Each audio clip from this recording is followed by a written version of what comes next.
head of the year. The Rosh, in our anatomy, in our body, the Rosh is the head.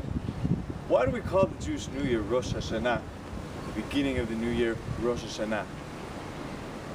To answer this, I'd like to explore a short mitzvah from our Parashat this week. The Torah tells us, Ki Tavo la'aretz asher natan Hashem Elokecha lecha nachala.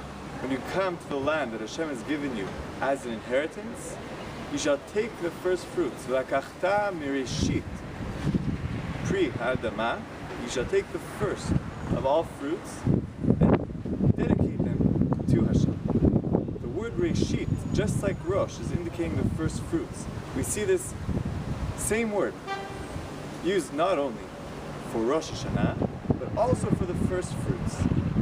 What's the correlation between the two, and what can be learned about the word Rosh from the mitzvah of Bikurim, of the dedication of the first fruits, as well as the New Year? The word Reshit appears earlier in the Torah as well. The very first word, in fact, of the Torah is Reshit. Bereshit bara Elohim. At the beginning of creation, God created. And Rashi points out that the word Reshit, again meaning head, literally, does not mean the beginning or the first in a series of a chronological process.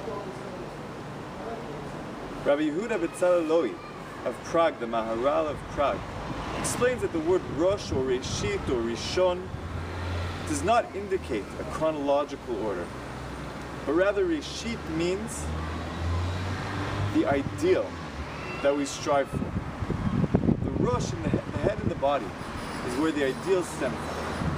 It's the source of our thoughts, our aspirations, our vision, and our goals.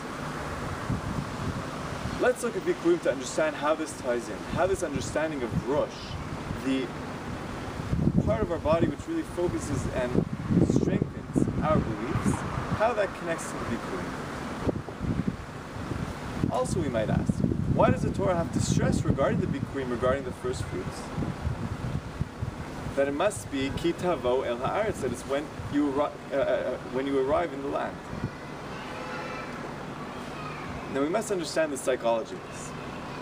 When we arrive in the land of Israel, from 40 years of wandering the desert, when virtually nothing was our own, when not even our clothes were our own, our clothes grew with us, we didn't acquire anything of our own power.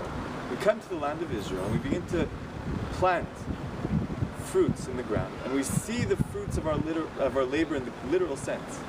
We see the fruits, we see the trees that we planted bearing fruits. We can become haughty. We can lose sight and perspective of where we came from. Therefore, also when we dedicate the Bikurim, we recite the long history of the Jewish people from the slavery in Egypt up until the Exodus, and until the very moment when we're able to bring these fruits. The fruits represent for us not only the accomplishment of our own growing and producing of our fruits, but it's the completion of a process, a great historical process, an understanding of greater ideals that we're part of. Reshit Pri Ha'adama comes to teach us that we shouldn't just look at our lives as independent beings. We should see ourselves as part of a much bigger picture, of a much greater story, history, Jewish history. When we look at Rosh Hashanah, maybe we can understand a beautiful perspective of understanding the new year with this idea. The Rosh, the head, is the source of our ideals, it's the source of our thoughts, it's the source of our aspirations. The new year, Rosh Hashanah, is not about starting a new year in a chronological way, but it's about injecting ideals into our year, into our lives, each year anew, to think again what it is we want to accomplish this year. How are we going to grow?